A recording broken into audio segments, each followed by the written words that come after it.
এই গ্রামে কার যেন অভিশাপ আছে, কয়েকদিন পর পরই কত কিছু ভাইসা উঠে। এইটা ভাষার আগেই হালকারে খবর দিতে হইব। হালকা কইরে তুই, আমি বাথরুমে হাঁকতাছি, কি হইছে তোমার? হাগিস পর, তুই আগে তাড়াতাড়ি বাহির হ। তোমাদের জ্বালায় হাইজ্ঞাও শান্তি নাই। কি হয়েছে কত? আমাগো পুকুরের মাঝখানে পানি বড় বুড়াইতাছে, কি জানি উঠবো মনে হয়, তুই তাড়াতাড়ি আয়। ওরে বাড়া, আবার কোনো বিপদ আইতাছে রে। হালকা, তুই পানির নিচে গিয়া দেখ কি আছে।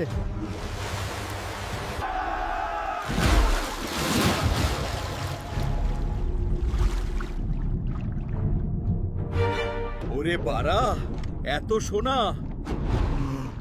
আমি তো বড় লোক হইয়া যাইমু রে। এই সোনার কথা গ্রামবাসীরে কমু না, কইলে সব সোনা তারা তারই ভাগ কইরা নিব। সোনাগুলো কি করি দেখতে চাইলে পার্ট 2 এর জন্য কমেন্ট করো।